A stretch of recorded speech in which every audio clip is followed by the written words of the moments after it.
Well, it is the morning of Labor Day, September 2nd in the U.S., and we have a removal to do. Going to do this I'm going to do this differently than what I often have done because I'm not going to use the vac, because when I inspected it yesterday, I immediately saw quite a few, not a huge number, but at least a dozen or so dead bees right here at the entrance. They've been cleaned up now, but I asked the guy, oh, by the way, this is a pitcher's mound in a batting cage in a baseball training facility. And they made these pitching platforms, just wood construction. You've got a ramp, and the bees found a way to get in and underneath. And this place has been lightly utilized since the end of the spring season, where there's lots of baseball. There's summer, they still have teams coming out and practicing, but they've got multiple cages here. And so he thought this probably hasn't been used since the end of the spring season.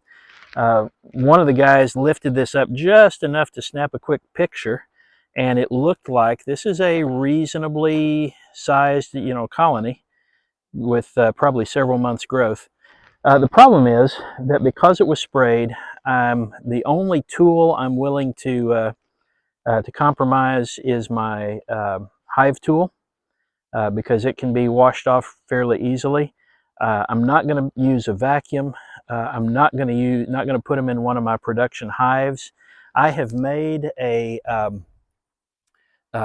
comfort hive. These are really cheap. In fact, you can usually build them with scrap wood. I bought this lumber, but it didn't cost a lot, so I'm willing to put them in a comfort hive. And if they don't make it, if it seems like it's contaminated by poisons, then I can just discard it and not be too worried about it. So that way I'm risking relatively little by the fact that it's been sprayed. And the guy told me, of course, you can't always assume that you're getting the full story, although these guys do seem trustworthy. The guy told me that he started spraying when he thought they were wasps or hornets, and as soon as he realized they were honeybees, he stopped. He said he never lifted it to spray. He was just spraying here at the entrance. And so because there's still activity, I'm assuming that the bees that are internal are likely okay, although there's always some risk there.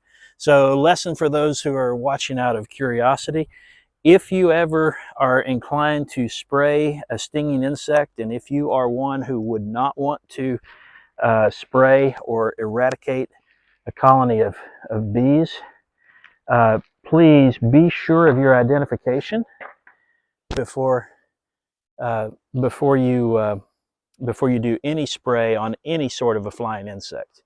All right, so we're going to lift this up. Hope it's relatively light. I think I'm going to start at this end. Oh, let's see if I can get down that low. Should have had the other guy help me, but he really didn't want anything to do. That's heavier than I thought it was going to be. He didn't want anything to do with the stinging part of the stinging insects. All right, well, I've got to find a way to get a good grip on this thing. May have to go see if I've got a pry bar in the truck. Somebody got a grip on it. Maybe if I lift on this end.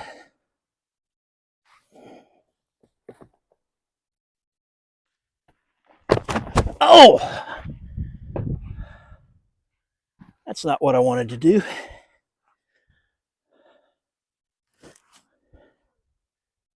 And one of the bees has concluded that I am the culprit. All right, I'll be right back.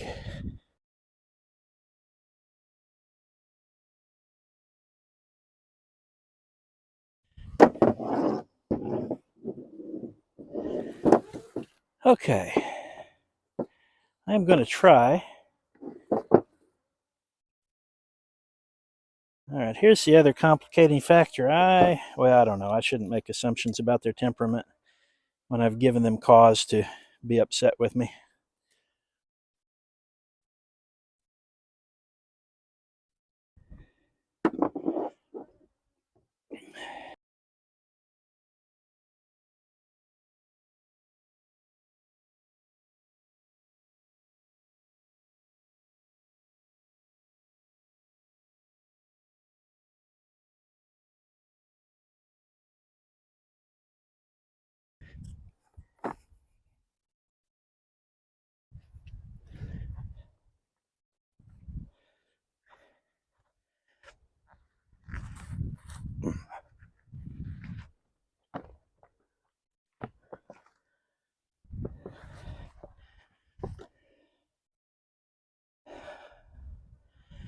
Okay, I got it partially elevated by,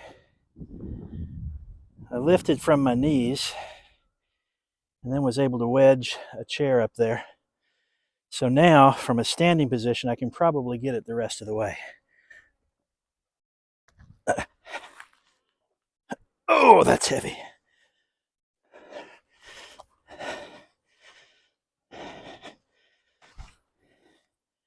There we go. Colony exposed. And it's a beautiful one.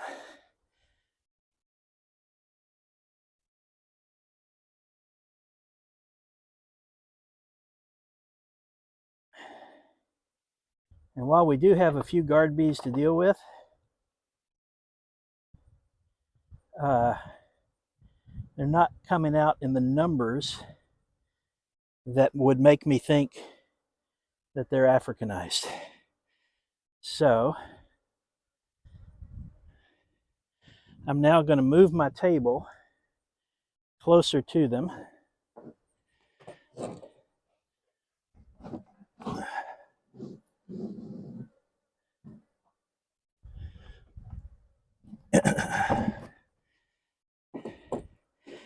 And I'm ultimately going to put the bees in this comfort hive.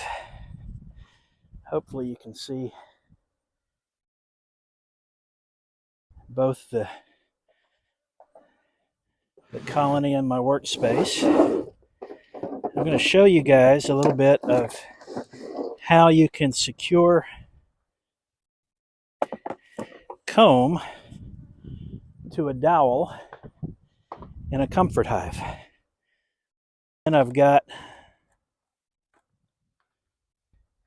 these little pieces of screen that I can fold in a certain way. Well, actually, I've got some old comb done. So let me show you what I've got. So I've got these pieces of screen folded over. I've given them each a little bend, so it's like they've got teeth that will mash into the comb. And then I put wire to keep the little triangle or pyramid of screen from spreading and releasing the comb. So that's my homemade method of securing comb in these hives. And I'm going to take these out for now and place their own comb in those places. All right, so I'm going to start with this inner piece as kind of the easiest access.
Yeah, I think that will work. I'm not sure if you can see. In fact, I'm pretty sure you can't see all that I've been doing. So I put this little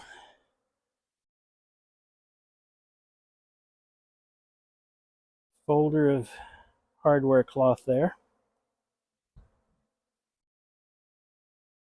like so. And I'm holding it in place, putting a wire through one side of the screen and a wire through the other side of the screen, bending them both towards the top, and then holding them so that they compress the screen, and then twisting to tighten. And now it's like you got a little clamp against the screen. So here, I'm crimping the corners, the edges, so that when I fold it in half, they meet about like that, and they'll bite into the comb and hold it secure. Now I open it wide so that I can get the comb in.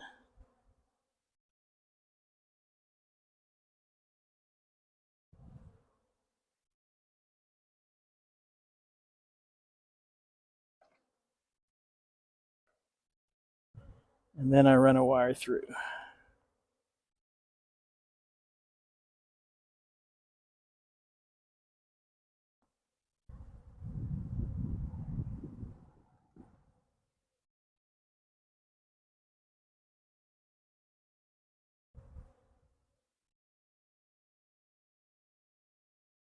Okay.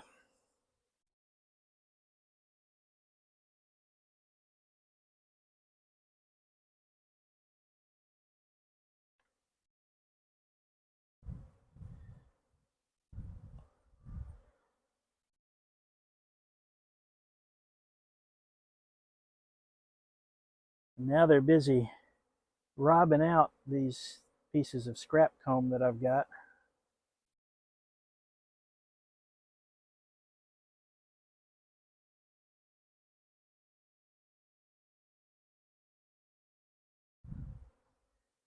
All right, and Hive tool. They're not congregated together as much as they were before, so it's not gonna be as useful for me to try to scrape. And this comb kind of broke off at one point.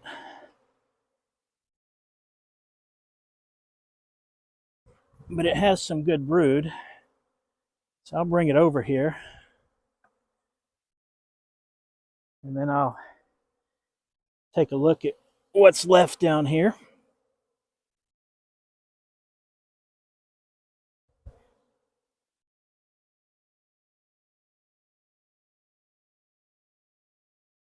Oops.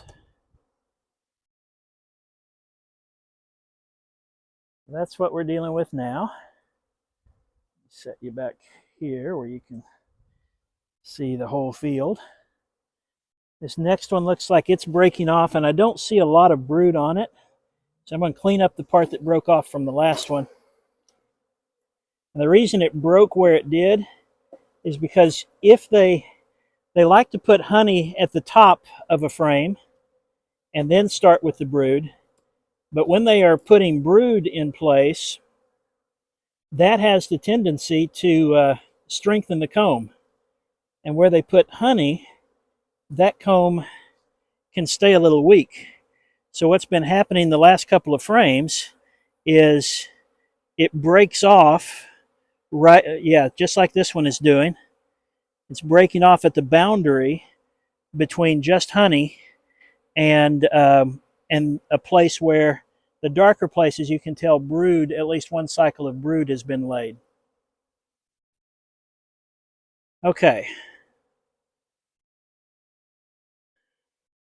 So I'm just going to go ahead and get the rest of this comb because it looks like it is predominantly honey.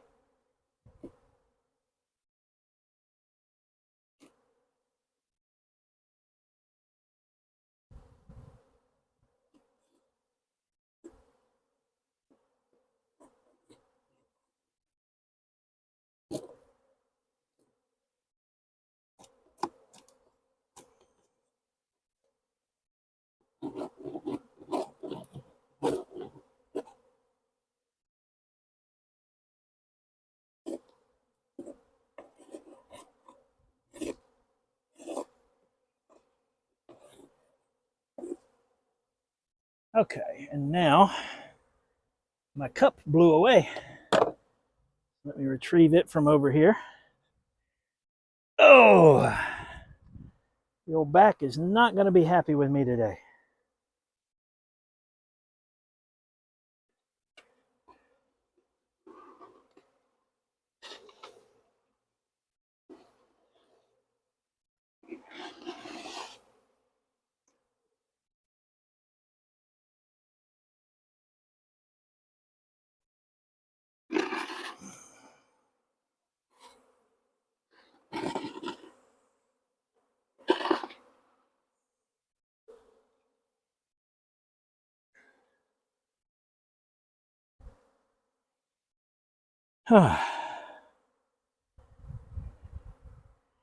Now they're going to be telling me by where they're flying where the queen is.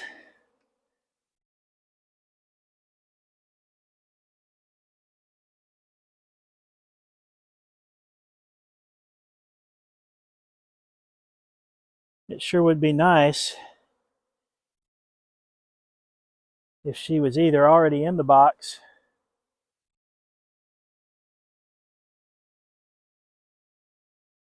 or out in the open where I could grab her.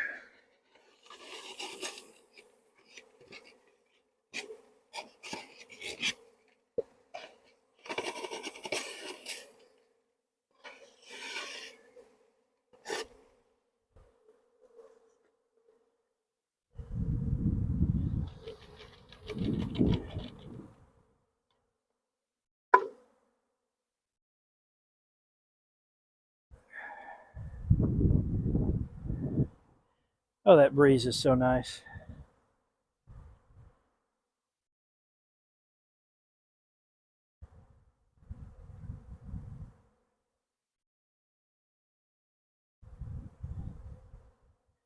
All right, so I've got a couple more sections of comb that I can mount.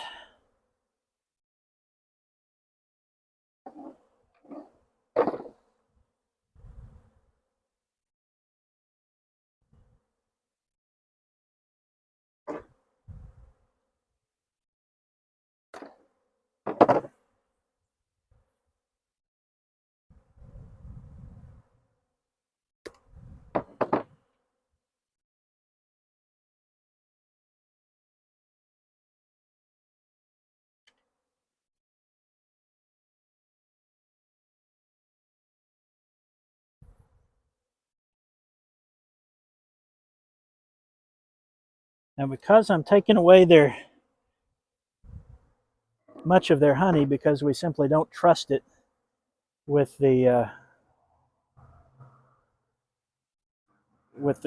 colony having been sprayed, I am leaving them quite a few cells that have nectar, and they're just going to have to. That should get them through for a few days as they find new sources. I did give them one frame that was heavy with pollen, or maybe no, I think I've set that out over here, so maybe that will be the next one that I need to do. And the good news is that we have a fall flow starting, I think, because some of the late summer flowers, snow on the prairie, we've got some of those in the area. We're also, I'm going to locate them in a pasture that's not far from residential areas where people water their garden, and we've had some rain. We're starting to feel the first temperature relief of the fall. And so all those things taken together, I think they're going to be okay. I may give them some feed, but not until after they've had a few days to settle in, because introducing feed to a hive like this, well, I probably will put a box on top and put a bowl of sugar water across the different dowels. It's not the easiest thing, but it's not impossible.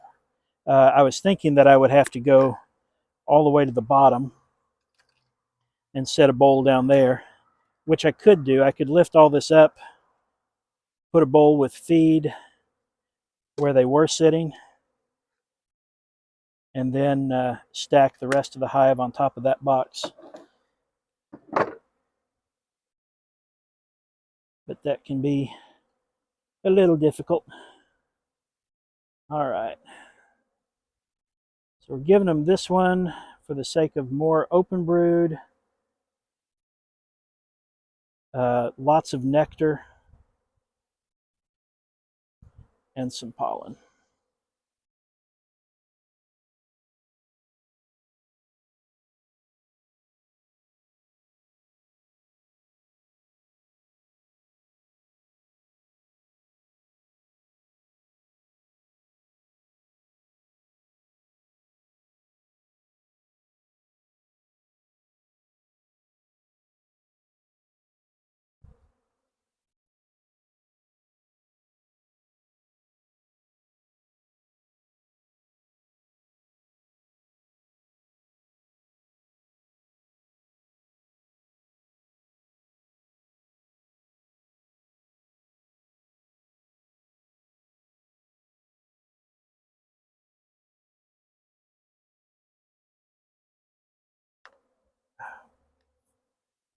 Twisting these wires together can be tricky.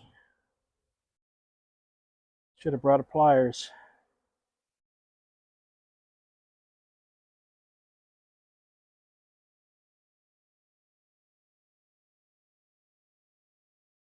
There we go.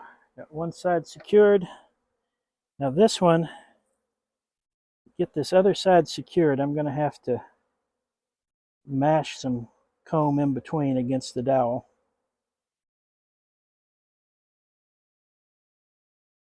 And I hope it will hold, given that it seems to be, at least in part, hanging on to the softer honeycomb instead of the tougher brood comb.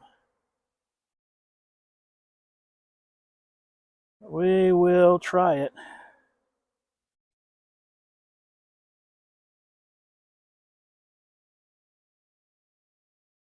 Okay, I think that may be all.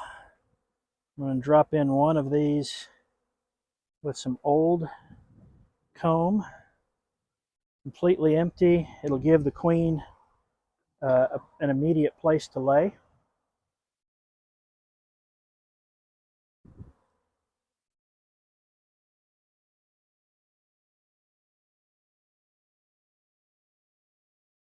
All right, so now it's just a matter of scooping bees, looking for the queen.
Is that my queen? That is my queen. I got her.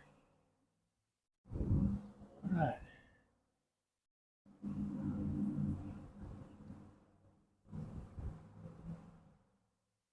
Took my eyes off her for just a second. Hopefully she, oh no, there she is. So that's where it went. It fell down.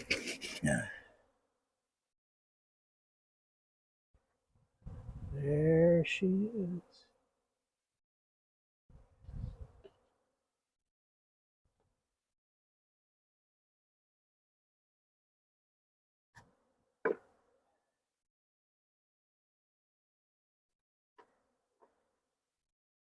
All right. Now the magic happens.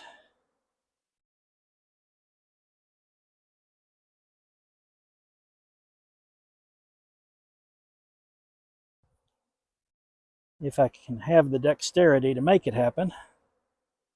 All right, the queen.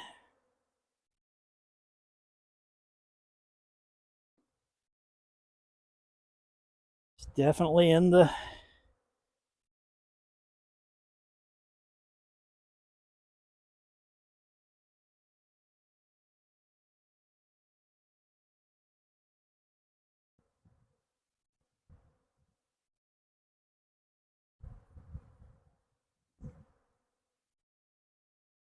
she's in the oh no, go back in. Did I injure you? Hope I didn't injure you.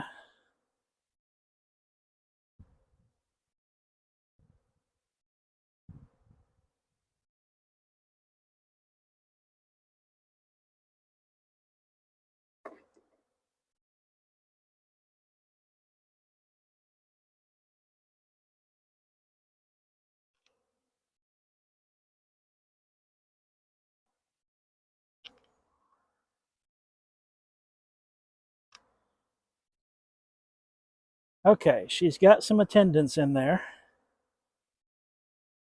So now I need to take the lid off.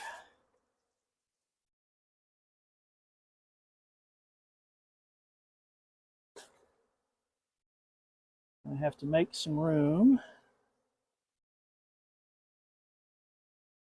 and get her put down there next to some brood.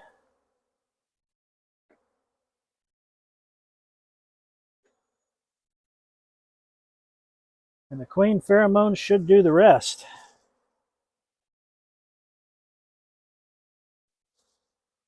The only wild card in this is on rare occasions it's possible to have two queens in a colony. It's not common. But God willing, they'll start following her pheromones, and all of these bees that are down here, they're going to recognize the queen's not in our vicinity anymore. Where do we need to go? And they'll start making their way to that box.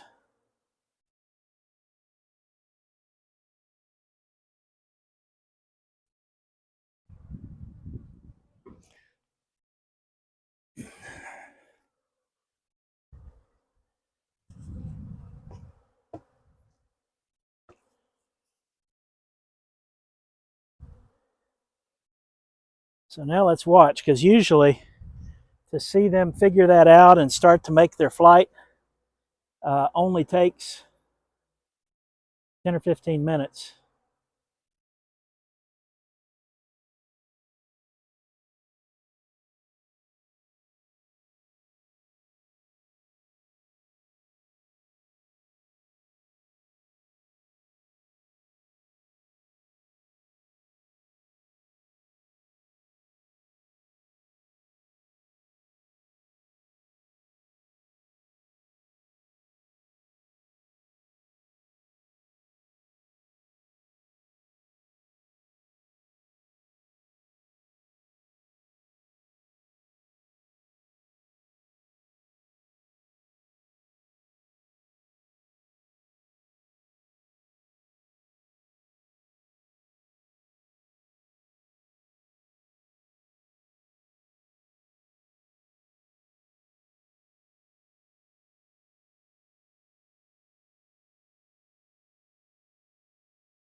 I think there must have been at least a little bit of robbing going on. I think I've controlled it once I put the second level or third level on, put the lid on top. But I see signs of cleanup after a battle. Occasionally bees that are fighting or carrying away. Yeah, I see some right now that are locked in combat. So there's another colony nearby that smelled the exposed honey. But this colony is strong enough so that now they've just got the two small openings to defend. This one, there's no way a robber's going to get through that because there's so many bees curious about the hole, trying to get in, just a log jam there. I've been poking at it occasionally just to make bees that are clustered in the tunnel go one way or the other. And after I do that, there's usually an inflow of bees that have been waiting to try to find a way in.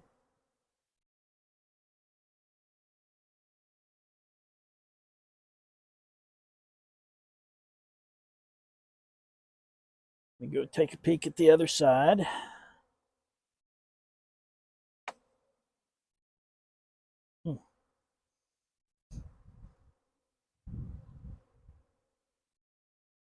Yep, definitely a strong net inflow, so they're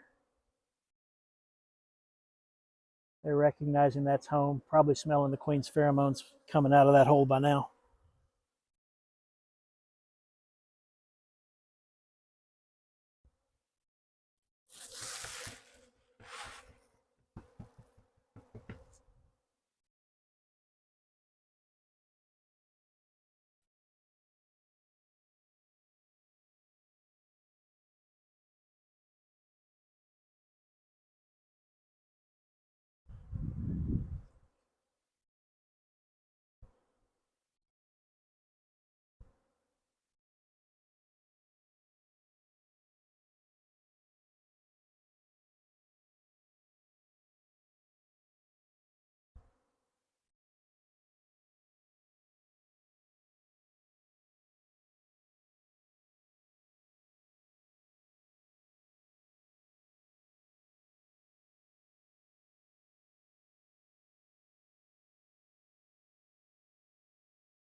Okay.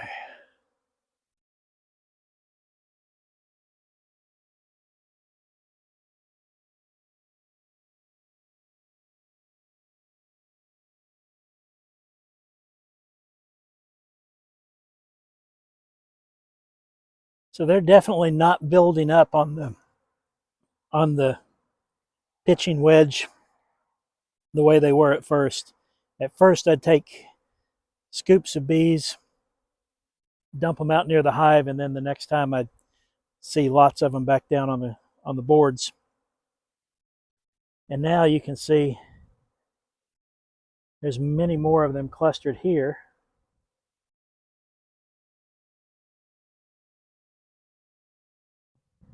And it's because they keep getting traffic jammed there at the entrance. On the back entrance, there's not so many bees on the wall clustered, but there's lots of bees hovering, waiting their turn to land and go in.